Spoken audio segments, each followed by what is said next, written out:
Aku masih ke rumah mencari ayahku. Aku sama sekali tidak percaya perkataan Rian. Aku menemukan ayahku yang sedang mandi di kamar. Aku menunggu beberapa menit. Setelah ayahku selesai, aku menghampirinya. "Yah, apa benar ayah menyuruhku menginap di rumah Rian?" Tanyaku langsung to the point. "Tetangga baru itu?" "Jadi benar apa yang dikatakannya?" Tanyaku membulatkan mata. Aku sama sekali tidak percaya. Tetapi melihat ekspresi ayahku semuanya seperti benar. "Tunggu dulu.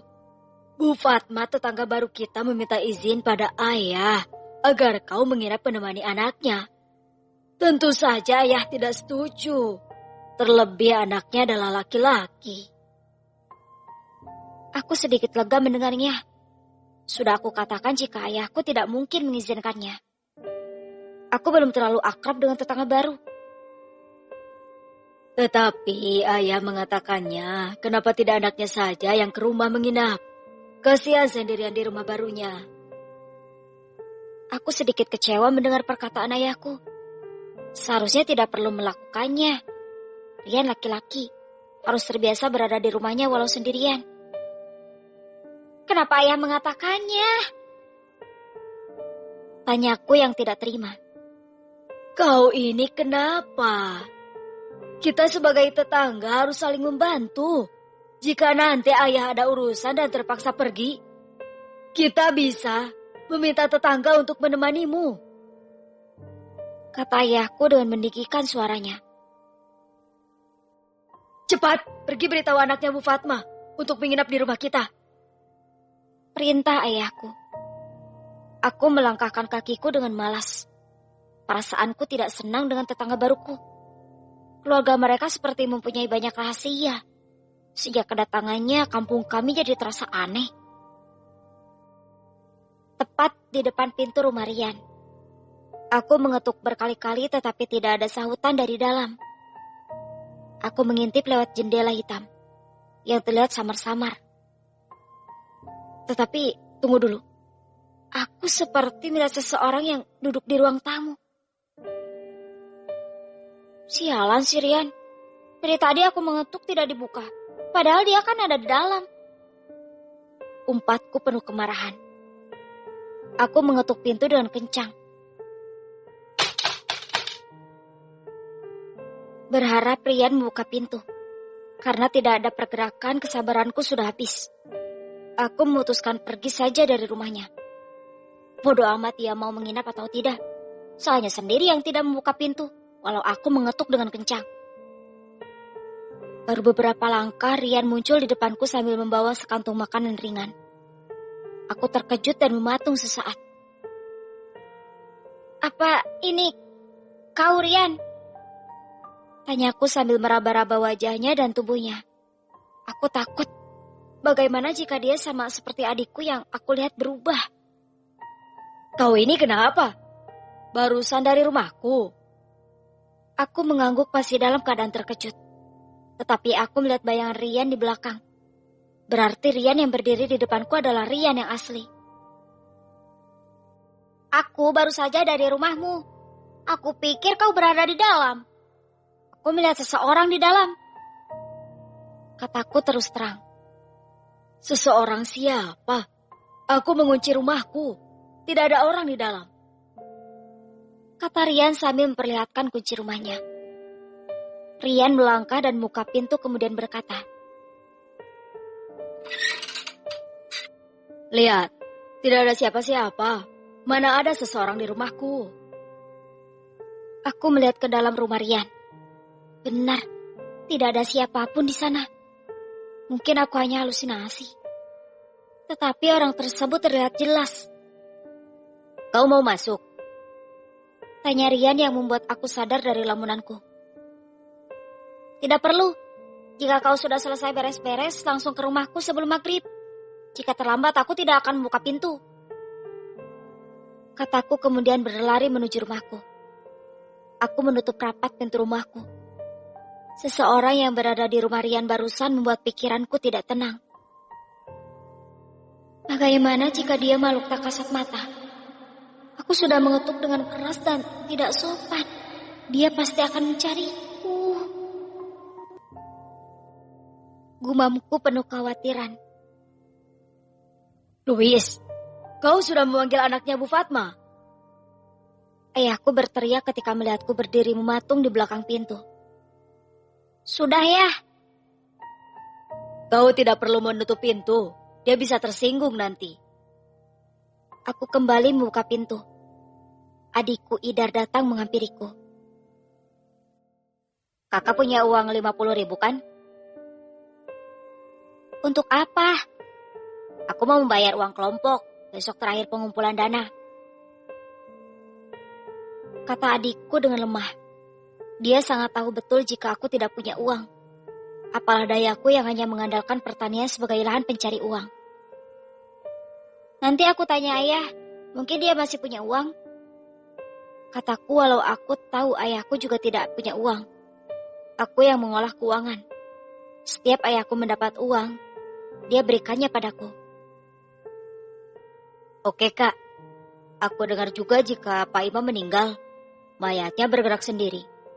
Aku jadi ngeri. Kau tahu dari mana? Tanyaku. Aku tidak pernah memberitahu adikku. Tapi kenapa dia bisa tahu? Oh, teman-temanku ramai membicarakannya di grup chat. Kakak dari Melaya tadi. Apa kakak melihatnya? Ini yang membuat aku khawatir. Jika adikku tahu yang sebenarnya, dia bisa ketakutan dan tidak mau ditinggalkan sendirian di rumah. Tidak perlu dipikirkan. Itu semua kehendak Allah Subhanahu wa Ta'ala. Kita hanya perlu berserah diri padanya saja. Kataku sambil berlalu di depan adikku. Aku juga bingung bagaimana menjelaskannya pada adikku. Aku tidak tahu apa yang sebenarnya terjadi. Ayahku sudah janji akan menceritakannya padaku. Aku temui ayahku dan mengajaknya bicara ketika hanya kami berdua. Rasa penasaranku terlalu besar. Ini pertama kalinya kejadian aneh terjadi di kampung kami. Yah, apa yang sebenarnya terjadi pada almarhum Pak Imam? Ayahku menoleh ke sana kemari. Mungkin memastikan sesuatu. Kemudian menyuruhku duduk. Aku menurut. Apa kau merasakan hal aneh akhir-akhir ini? Ayahku malah balik bertanya dan tidak menjawab pertanyaanku. Benar. Aku sering melihat penampakan yang tidak jelas. Malam ini, Ketua RT memanggilmu ke rumahnya. Kita akan pergi ke sana. Untuk apa, Ayah? Aku semakin penasaran. Ini menyangkut hantu yang sering meneror kita. Lagian, Rian ada di sini. Dia bisa menjaga adik-adikmu. Dan kita bisa pergi. Jika dia bertanya, katakan saja jika kau ada urusan dengan temanmu. Apa hanya aku saja yang dipanggil Ketua RT? Tidak, semua orang yang bisa melihat hantu juga dipanggil. Kau termasuk salah satunya.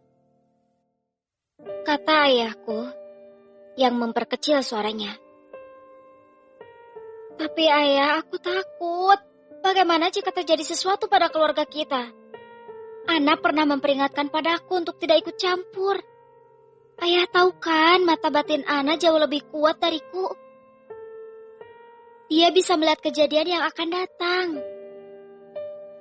Kataku penuh kekhawatiran. Kau harus membantu. Jika tidak, banyak korban yang akan berjatuhan termasuk keluarga kita. Aku sebenarnya sangat ingin membantu. Mencari jalan keluar. Tetapi aku takut dengan perkataan Ana untuk tidak ikut campur. Aku yakin Ana mengetahui sesuatu. Terlebih penampakan yang sering aku lihat membuatku penasaran. Semakin lama penampakan tersebut selalu muncul di depanku. Seolah menakutiku. Aku tidak mau terus-terusan berurusan dengan mereka. Salah satu cara yang terbaik adalah mengusir mereka. Baik ya. Kita akan ke rumah Pak RT nanti malam. Jawabku mantap. Matahari sudah tenggelam. Aku sudah bersiap tetapi menunggu Rian yang belum datang ke rumahku. Laki-laki itu kemana sih? Aku sudah mengingatkan dia untuk datang lebih cepat. Kenapa sekarang belum datang? Kataku sambil mondar-mandir di ruang tamu. Tidak lama suara pintu diketuk. Aku membuka mengira jika Rian. Tetapi tidak melihat siapapun. Dari kejauhan, aku melihat seorang nenek-nenek yang menggunakan tongkat sambil berjalan menjauhi rumahku. Apalagi ini? Siapa dia? Aku akan tahu jawabannya sebentar lagi. Gumamku sambil menutup kembali pintu rumah. Aku kemudian mendengar suara ketukan pintu. Aku tidak mau membuka terburu-buru. Aku pastikan terlebih dahulu. Aku mengintip lewat jendela dan kulihat Rian berdiri. Aku merasa lega. Kubuka pintu terburu-buru. Maaf terlambat. Aku makan dulu dan bersiap. Baru ke sini. Kata Rian dengan tersenyum. Masuk. Aku harus pergi ke rumah temanku. Kau jaga adikku di rumah. Aku tidak akan lama. Kataku memberi jalan pada Rian. Tetapi dia masih berdiri mematung. Aku pergi dengan ayahku. Kau tidak perlu khawatir. Kami hanya sebentar. Kataku memberi penjelasan. Rian mengangguk dan masuk ke rumah. Aku kemudian memanggil ayah dan adik-adikku. Setelah mereka datang, aku berpamitan dan menuju rumah Pak RT. Kau bilang apa pada Rian? Tanya ayahku di tengah perjalanan. Aku mengatakan untuk pergi ke rumah temanku dan hanya sebentar. Tidak akan lama. Rian tidak boleh tahu tujuan kita. Dia masih orang baru. Belum bisa beradaptasi dengan orang-orang di kampung kita. Setelah kami diam, aku merasa melihat sesuatu di bawah pohon mangga di depan rumah almarhum Pak Imam. Aku memegang erat tangan ayahku. Ada apa, Louis? Kau kenapa? Tanya ayahku ketika melihatku ketakutan. Ada sesuatu di bawah pohon mangga. Aku seperti melihat seseorang sedang duduk di sana. Kataku dengan tangan gemetar. Ayahku mengarahkan senter ke bawah pohon mangga. Tetapi tidak melihat apapun. Aku tidak mungkin salah lihat. Aku jelas melihat sesuatu yang duduk di sana. Louis, jangan bercanda. Aku tidak mungkin salah ya. Mataku masih sehat. Sudah, jangan bahas apapun lagi. Kita harus segera tiba di rumah Pak RT. Kata ayahku berjalan dengan cepat. Aku tetap memegang tangan ayahku. Tidak mau melepasnya. Kami berdua terkejut ketika seseorang tepat berada di depan kami, menghalangi jalan. Sosok berpakaian serba putih dengan rambut panjang. Aku mulai membaca surat-surat yang aku hafal.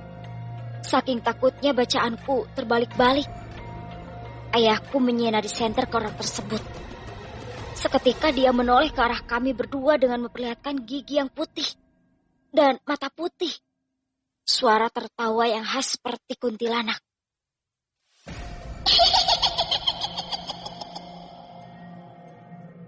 Astagfirullahaladzim. Kata ayahku dengan terkejut. Aku menutup mataku karena ketakutan. Suara tertawanya begitu mengerikan didengar. Aku serasa mau mengompol. Louis, kita tetap berjalan. Dan jangan memperdulikan makhluk yang lebih rendah dari kita. Kata ayahku. Aku tahu jika ayahku juga ketakutan. Tangannya bergetar juga. Aku melangkah perlahan bersama ayahku. Suasana malam ini begitu tidak bersahabat dengan kami. Rumah Pak RT sudah terlihat di depan mata. Tetapi aku seperti tidak bisa sampai. Kakiku sangat berat untuk melangkah. Aku menoleh dan terkejut. Kuntilanak tanpa bersuara sedang menarik kaki mundur. Aku berlari ke rumah Pak RT karena terkejut. Meninggalkan ayahku yang terus memanggilku. Louis, Louis, tunggu ayah. Teriak ayahku yang berlari juga. Maafkan anakku yang tidak tahu diri ini. Meninggalkan ayahku di belakang. Tetapi harus bagaimana? Aku sangat ketakutan. Gumamku dalam hati sambil menangis dan terus berlari sebisaku. Tidak tega rasanya meninggalkan ayahku. Tetapi rasa takutku jauh lebih besar. Kakiku tidak mau berhenti berlari. Aku langsung masuk ke rumah Pak RT yang terbuka. Mereka yang ada di dalam sedang berkumpul jadi terkejut. Pak RT berdiri menyambutku. Louis, kau sudah datang? Di mana ayahmu? Kata Pak RT sambil memberiku kursi untuk duduk. Itu ayahku. Kami dikejar. Aku seolah tidak bisa meneruskan perkataanku. Nafasku seperti mau terputus. Louis, tenang dulu. Nanti baru bicara. Kata Pak RT. Ayah. Belum selesai aku bicara. Ayahku masuk tanpa permisi. Semua orang yang datang menggelengkan kepalanya.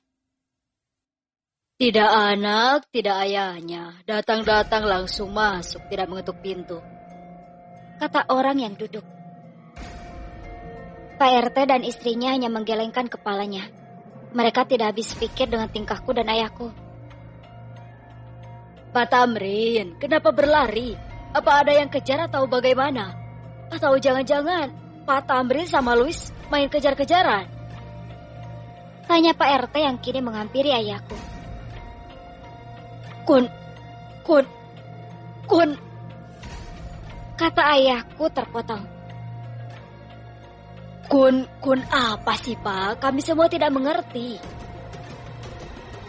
Ana menghampiriku di saat aku dan ayahku diam berusaha bernafas. Ana memegang tanganku dan menutup matanya. Dia terkejut, buru-buru membuka matanya dan melepas tanganku. Ana menjauh dariku. Semua orang terkejut dan memandang Ana untuk menjelaskan semuanya. Kuntilanak gentayangan dan mencari korban berikutnya. Kini Louis dalam bahaya. Dia menjadi target setelah kematian Pak Imam. Kata Ana dengan cepat. Semua orang terkejut. Bahkan aku yang susah bernafas, kini sudah normal kembali. Terlihat wajah khawatir pada ayahku. Sebaiknya kita duduk dan memperbaiki masalah ini. Kata Pak RT. Kami semua duduk dan menunggu keputusan Pak RT. Jantungku berdenyut kencang. Aku sangat sedih. Bagaimana jika yang dikatakan Ana benar? Aku akan menyusul ibu. Air mataku jatuh. Ayahku menepuk pundakku. Louis, kau tidak perlu khawatir. Ayah tidak akan biarkan itu terjadi. Kata ayahku yang berada di dekatku. Itu benar. Tidak ada daya yang lebih besar selain milik pencipta bumi dan langit ini. Kita hanya perlu berserah diri pada Yang Maha Kuasa. Kejadian Pak Imam, semuanya atas kehendak Allah. Kata Pak RT memulai bicaranya. Itu benar Pak RT. Takdir tidak bisa diubah. Tetapi ada takdir yang bisa diubah Pak RT. Seperti ini, kita tidak boleh lengah dan membiarkan kuntilanak mengambil nyawa lagi. Sudah cukup Pak Imam jadi korban. Sebisa mungkin kita menghindarinya dan melawan kuntilanak itu. Teriak warga yang lain. Karena semua orang berkumpul, kita akan berbicara pada makhluk tersebut. Dari mana dia datang dan apa tujuannya. Kita harus tahu semuanya. Kata Pak RT dengan tegas. Kita harus bermain-main dengan makhluk tak kasat mata. Hanya itu caranya. Kata Ana dengan santai. Kita sudah pernah melakukannya dan mengusir arwah jahat tersebut. Kali ini, kita harus bisa mengusirnya bersama dengan pemiliknya. Teriak warga lain. Aku setuju Pak RT, tidak ada cara lain. Jika kita hanya diam, semakin banyak korban yang jatuh. Kita sudah kehilangan Pak Imam. Itu sudah cukup. Kata ayahku. Aku akan melakukannya. Bermain dengan mereka semua dan di saat itu, Yang lain seperti Ana dan Dion bisa mengurung mereka semua. Di saat itu kita tanyakan kemauan mereka. Kataku yang bicara walau masih dirundung rasa takut. Kita coba bermain dengan mereka semua. Tegas Pak RT dan disambut anggukan semua orang yang berada di sini.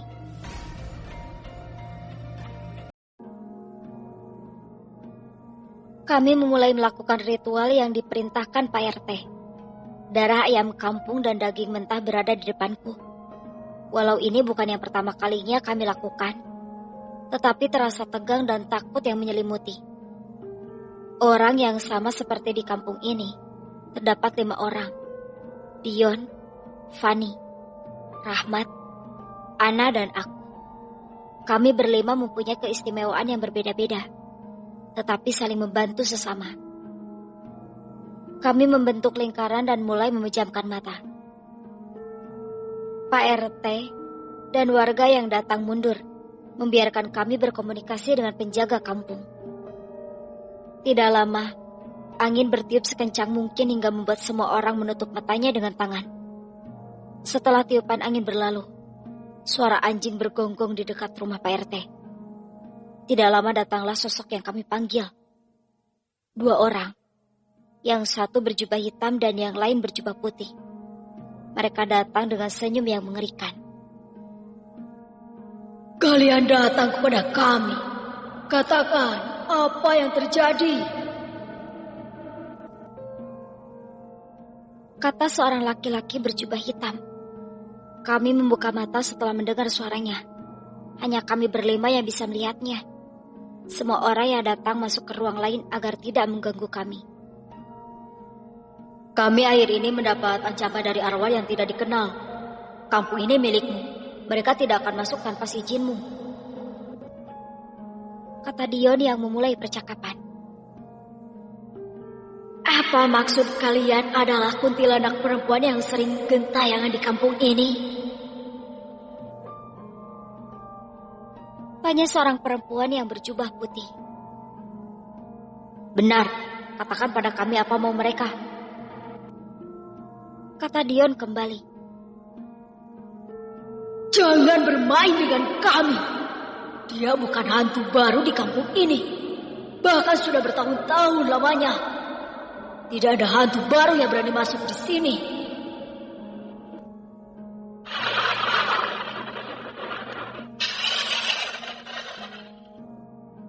Kata orang berjubah hitam dengan marah.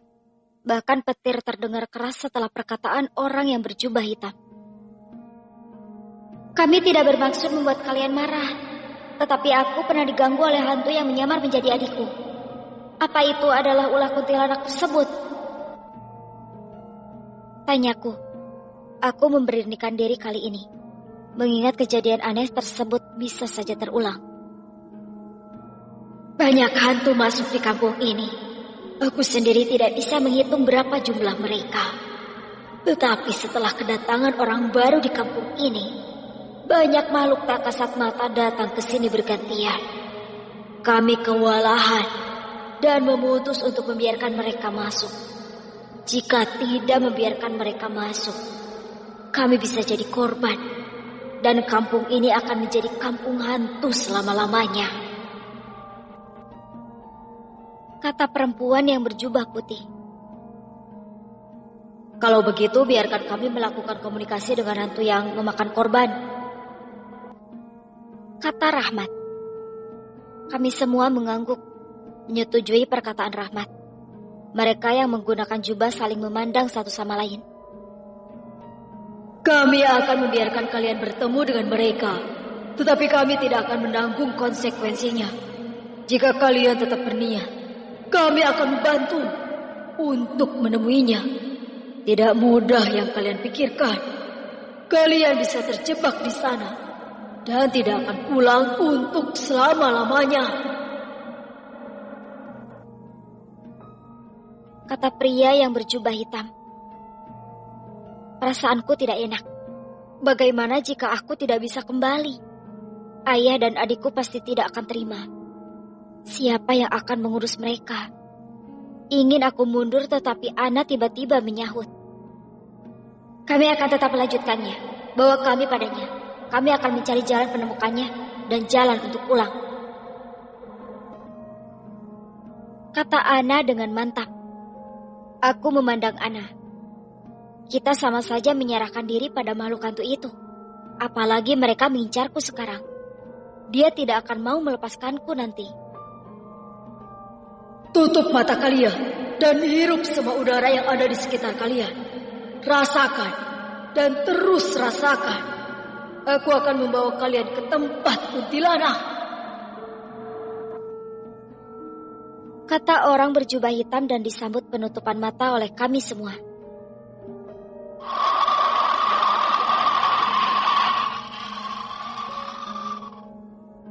Seketika angin kencang datang menyambar kami, seolah membawa kami terbang dan ikut dengannya. Aku mulai merasa ketakutan ketika angin kencang hilang. Perlahan kami mendengar suara orang yang menyuruh untuk membuka mata. Buka mata kalian. Kami harap kalian bisa bertemu dengan mereka yang kalian cari dan bisa menemukan jalan pulang.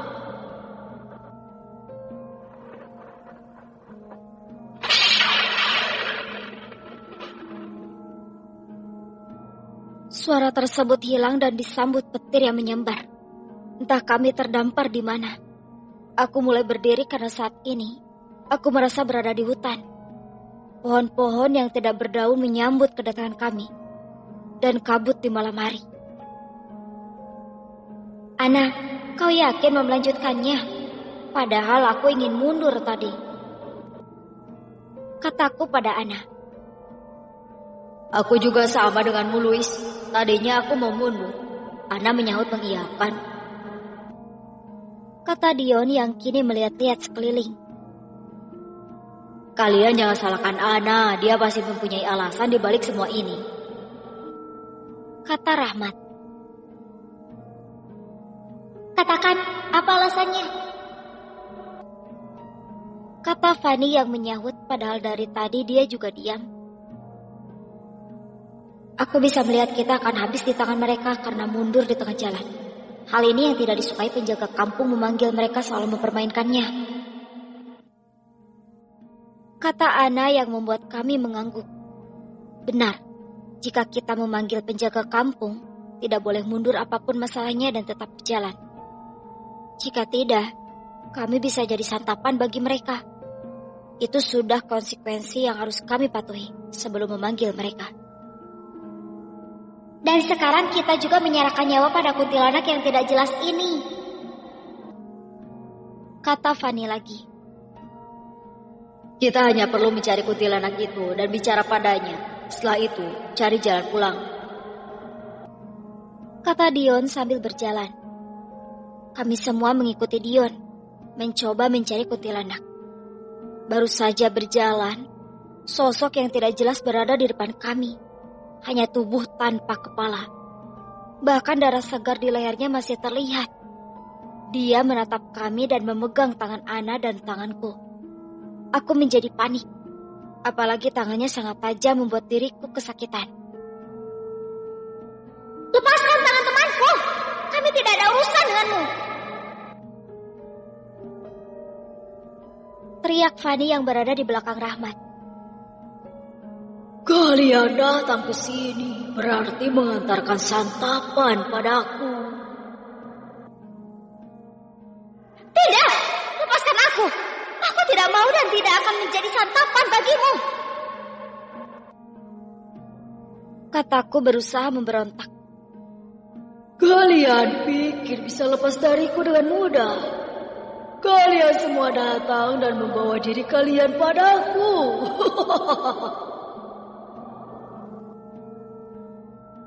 Kata hantu tersebut sambil tertawa. Mengerikan. Teman-teman hantu tanpa kepala datang dan menangkap Dion, Fanny dan Rahmat. Mereka membuat Dion, Fanny dan Rahmat tidak sadarkan diri. Kalian membawa kami kemana? Tanyaku ketika kami ditarik-tarik oleh mereka. Mereka tidak menyahut. Malah mempercepat langkahnya membawa kami ke tempat yang tidak kami ketahui.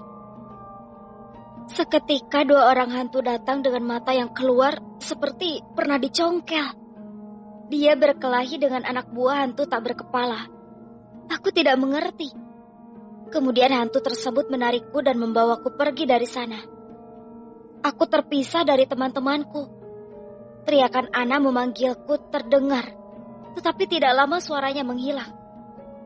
Aku sudah tidak bisa melihat mereka lagi. Lepaskan aku! Aku mau kembali bersama teman-temanku!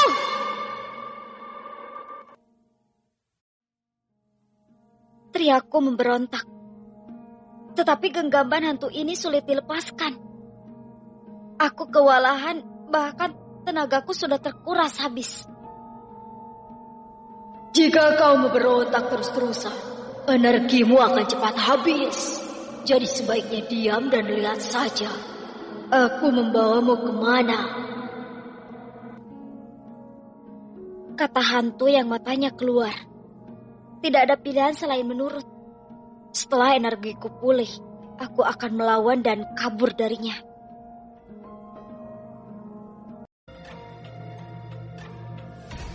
Aku tersadar dan dikerumuni orang-orang aneh dengan wajah pucat. Mereka seperti mayat hidup. Tetapi ada satu yang menarik perhatianku. Seorang nenek-nenek yang pernah aku lihat di depan rumah tetangga. Dia masih menggunakan tongkatnya. Lepaskan aku! Aku tidak ada hubungannya dengan kalian semua! Teriakku. Aku tidak terima menjadi santapan mereka semua. Tubuhku kecil dan tidak akan bisa mencukupi mereka semua yang jumlahnya banyak. Nenek menggunakan tongkat maju ke depanku. Dia meraih tongkat itu dan seketika ikatan di tubuhku terlepas. Aku tercengang melihatnya. Kita pernah bertemu sebelumnya, tetapi kau tidak mau memberiku waktu berbicara denganmu. Kata nenek menggunakan tongkat.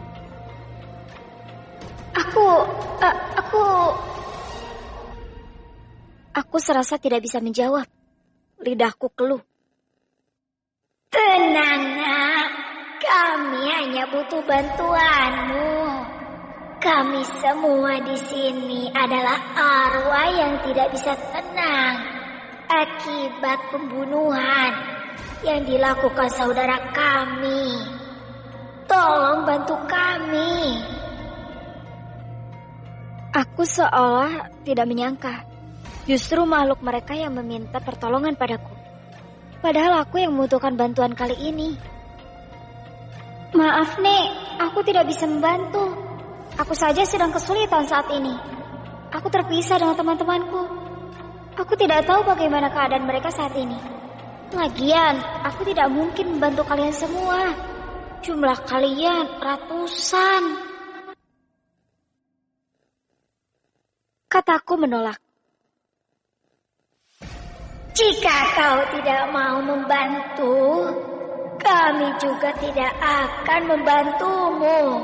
Jadi jangan salahkan kami jika kamu dan teman-temanmu menjadi arwah penasaran juga. Apa? Kenapa mereka sangat pendendam? Aku tidak punya pilihan selain menuruti kemauan mereka. Baik, aku akan membantumu. Tetapi setelah aku membantumu menemukan teman-temanmu dan keluar dari alam ini, kau harus menepati janji.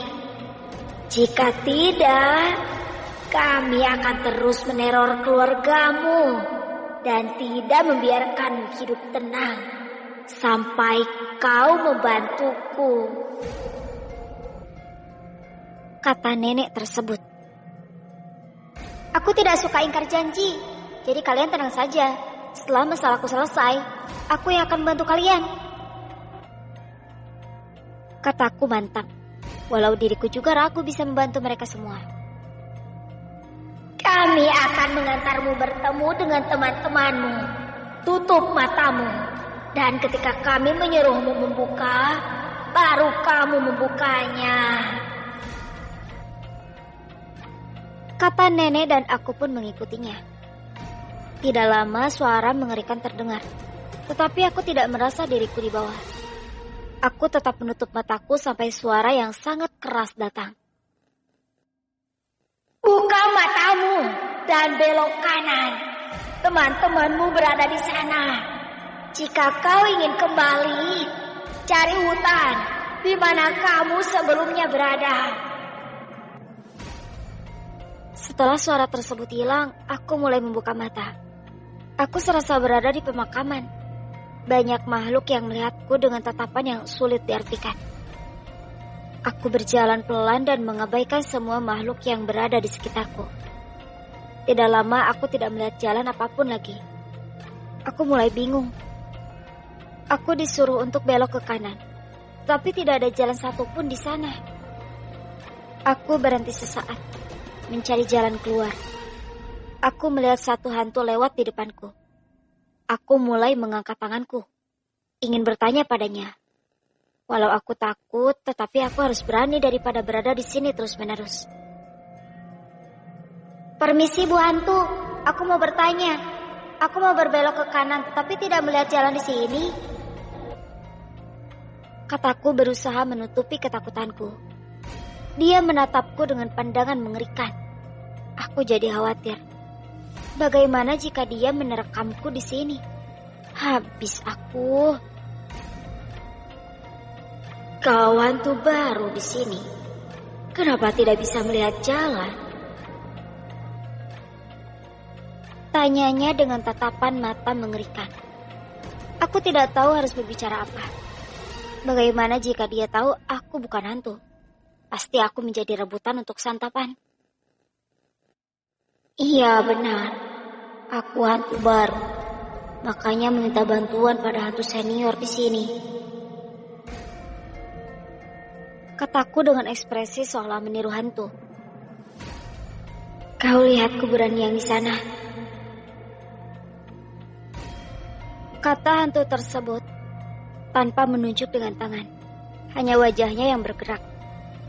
Aku mengerti. Kuburan di sana terlihat berbeda dari kuburan lain. Dan arahnya juga berada di kanan. Aku harus terbiasa di alam hantu ini. Terima kasih banyak. Kataku sambil berjalan cepat takut ketahuan. Berhenti manusia! Teriak hantu tersebut. Aku serasa tidak mau bergerak. Langkah kakiku berhenti. Keringatku bercucuran. Hantu tersebut memanggilku dengan sebutan manusia. Berarti penyamaranku terungkap. Ya ampun, begini amat nasibku. Gumamku dalam hati. Aku tidak tahu apa yang harus aku lakukan. Jika hantu tersebut memanggilku manusia, maka dia akan segera membawaku pergi dan menjadikan santapan baginya. Aku berbalik, tetapi hantu tersebut tidak menoleh ke arahku, melainkan ke arah lain dan tetap membelakangiku. Hantu baru, ada manusia yang datang ke alam kita. Saatnya kita memakan mereka tanpa tersisa. Katanya kemudian pergi berjalan tidak lama, dia sudah tidak terlihat. Aku merasa lega. Panggilan manusia tadi bukan untukku. Dia tetap memanggilku hantu baru. Aku mempercepat langkahku kembali ingin menemukan teman-temanku dan segera pergi dari sini. Sudah tidak aman berada di sini. Sudah banyak hantu yang mengetahui keberadaan kami. Saat aku berada di kuburan yang dimaksud, aku melihat teman-temanku diikat dengan dikelilingi api yang melayang sambil memutarinya. Anak! Teriakku pada anak karena hanya dia yang masih tersadar, sementara yang lain masih pingsan. Ana menoleh ke arahku. Tidak percaya. Aku melangkah mendekat tetapi api tersebut menyerangku. Aku berusaha menghindar. Karena terlalu banyak api, aku terkena dan tersungkur di tanah. Aduh, sakit. Api apa ini? Aku serasa terbakar sampai ke dalam. Kataku merintih kesakitan. Louis, gunakan kekuatanmu untuk menyembuhkan lukamu. Setelah itu, bantu kami untuk bebas dari sini. Sebelum kuntilanak kembali. teriak Ana dari kejauhan. Aku duduk bersila, mulai memancarkan cahaya dari tanganku. Aku juga terkejut. Dari mana asal cahaya itu? Padahal aku hanya membaca 30 saja. Setelah tidak merasa kesakitan lagi, aku melepas ikatan Ana dan teman-temanku yang lain. Bagaimana cara membangunkan mereka semua? Tanyaku setelah ikatan Ana, Dion, Rahmat, dan Fani terlepas. Tetapi mereka tidak bergerak sama sekali. Ana memegang tangan Dion. Dia menutup matanya. Tidak lama Ana terlihat kesakitan dan membuka mata perlahan. Dion menggerakkan tangannya dan mulai membuka mata. Aduh, aku di mana? Kenapa kita masih berada di sini? Tanya Dion sambil memperhatikan aku dan Ana bergantian. Ceritanya nanti saja. Aku bangunkan Fani dan Rahmat terlebih dulu, kata Ana, bergeser ke depan Fani dan Rahmat. Ana memegang kepala Rahmat dan Fani dengan kedua tangannya. Dia terlihat kesakitan membuat aku dan Dion bingung. Apa yang terjadi padanya? Luis, bantu aku, berikan aku sedikit energi tambahan, perintah Ana. Dengan cepat aku memegang pundak Ana dan menutup mata. Rasa sakit Ana berpindah ke tubuhku, seolah tubuhku dilempar berkali-kali dan dipukul, bukan hanya tubuhku. Kepala mulai pusing juga. Aku mundur karena tidak kuat menahan rasa sakit. Kita tidak bisa membangunkan Rahmat dan Fani. Energi kita sangat sedikit, kataku pada Ana. Ana mengangguk seperti dia paham. Dion hanya menghela napas. Dia tidak bisa ikut membantu karena energinya belum pulih. Dion baru saja sadar dan tubuhnya masih lemah. Tidak lama, suara kuntilanak terdengar di telinga kami. Aku, Ana, dan Dion kaget. Sepertinya kuntilanak sudah kembali. Apa yang harus kita lakukan? Kuntilanak sudah datang. Dia tidak akan membiarkan kita pergi dulu saja. Kalau Dion yang mulai panik, aku dan Ana ikut panik. Ditambah, energi kami tidak cukup muat untuk melawan makhluk tak kasat mata itu.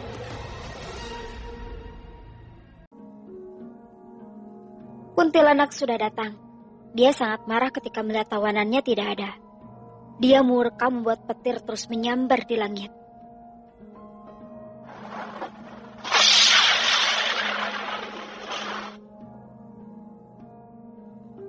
Aku terus mencari jalan keluar. Seperti yang dikatakan hantu nenek-nenek, tetapi sangat sulit untuk menemukannya. Luis, kita istirahat dulu. Aku capek menggendong Rahmat,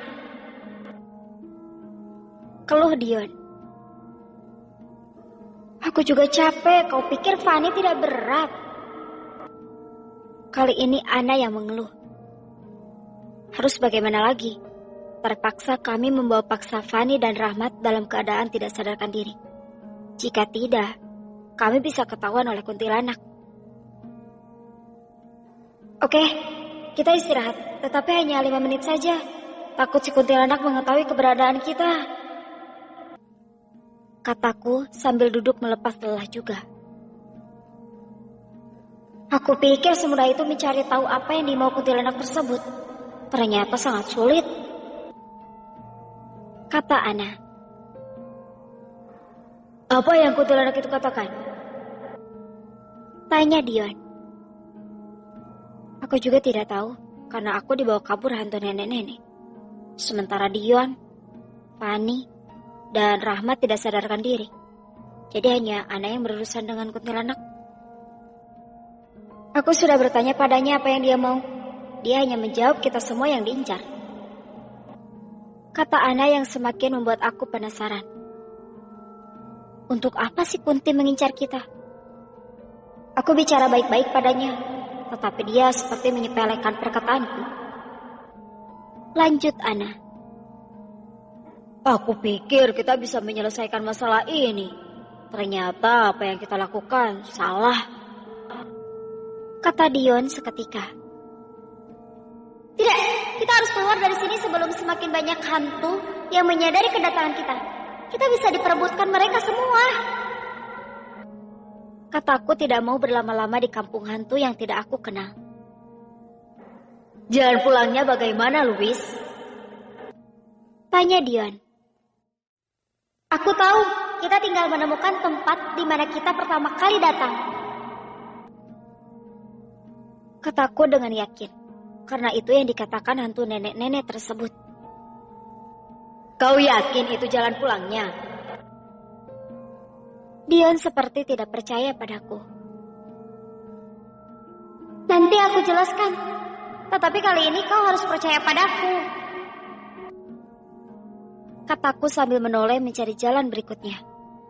Tidak lama terdengar suara tertawa kuntilanak yang membuat aku, Dion dan Ana terkejut. Dion mencari sumber suara tersebut.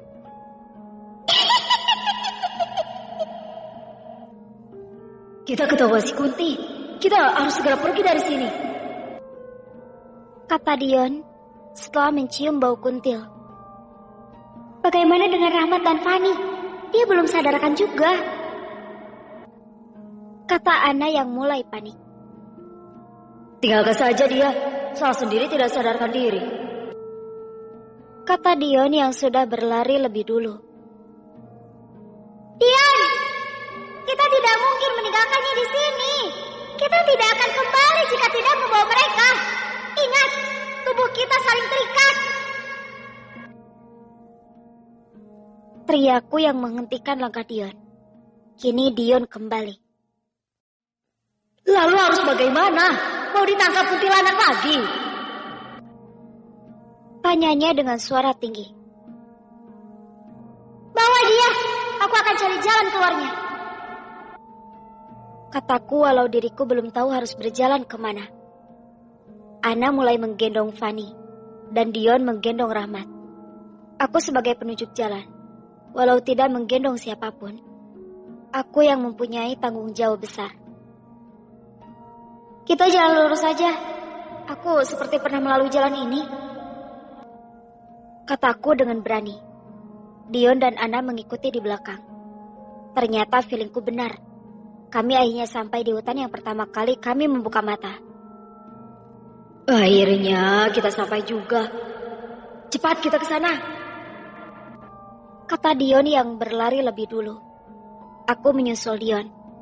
Tetapi suara Ana yang berteriak di belakang membuat aku berhenti berjalan. Ana ditahan oleh hantu lain yang tadi aku temui. Lepaskan dia! Kau harus pergi dari sini! Teriakku dari kejauhan. Sudah kuduga jika kau manusia, makanya kau tidak bisa melihat jalan. Kau tidak bisa membohongiku. Kau pikir aku tidak pernah sekolah? Hantu juga punya sekolah sendiri. Teriak hantu tersebut tidak mau mengalah. Ana kehilangan energi. Rupanya hantu itu menarik semua energi Ana dan akan membuat dia pingsan. Begitulah trik hantu. Setelah pingsan baru membawa kami pergi bersamanya. Louis, tinggalkan saja dia. Kita selamatkan diri kita dulu, teriak Dion kemudian menghilang. Dion sudah sampai di dunia kami. Tidak, aku tidak mungkin meninggalkan Ana. Aku bukan tipe orang yang tidak setia kawan, kataku perlahan. Aku melangkah maju menghampiri hantu tersebut. Tetapi dia malah tertawa melihat tingkahku. Kau sepertinya tidak bersekolah, makanya bertingkah bodoh seperti ini. Kau sendiri yang mengantarkan dirimu padaku. Aku mengerti yang aku lakukan salah. Tetapi jika aku meninggalkan Ana dan Fani, aku tetap salah. Lebih baik aku bersama Ana dan mencari jalan keluar lagi. Hantu tersebut berhasil menangkapku dengan mudah. Ana langsung pingsan setelah energinya habis dihisap. Kini hantu tersebut menghisap energiku. Aku mulai merasa lemas. Tiba-tiba segerombolan hantu datang menolongku. Aku melihat hantu nenek-nenek yang tidak jauh dariku. Cepat lari, pergi dari sini, dan selamatkan temanmu. Teriaknya. Dia kemudian maju melawan hantu tersebut. Ternyata kekuatan mereka dibawa dari hantu yang mereka lawan. Hanya satu kali terkena, hantu yang datang bersama hantu nenek-nenek langsung hilang. Terima kasih sudah mau membantu kami sebelumnya. Tetapi kau tidak perlu melakukannya lagi. Setelah keluar dari sini, kami sudah tidak ada. Teriak hantu nenek yang menggunakan tongkatnya untuk menahan serangan hantu yang menjadi lawannya. Aku ingin sekali menangis mendengarnya. Ternyata masih banyak hantu yang baik di alam ini. Tidak semuanya jahat, walau mereka mengerikan. Aku menarik Ana dan Fanny ke tempat di mana kami berkumpul. Aku melihat hantu nenek tersebut untuk terakhir kalinya. Dia terlihat tersenyum sebelum menghilang, karena tidak kuat lagi. Hanya debu yang tersisa. Hantu tersebut berlari ke arahku, berusaha menangkapku kembali. Aku juga melihat si kuntilanak datang dan ingin menangkap kami lagi. Tetapi aku dan teman-temanku sudah kembali ke duniaku. Aku terkaget ketika merasa tubuhku seperti ditiup angin kencang. Pikiranku menjadi kosong dan langsung pingsan. Tidak lama, di saat aku bangun, aku melihat ayahku dan para warga berkerumun di belakangku.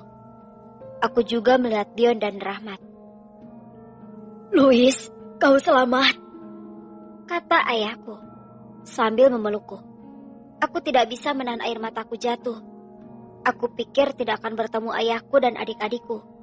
Setelah memutuskan menghampiri Ana dan menyerahkan diri kepada hantu sialan itu.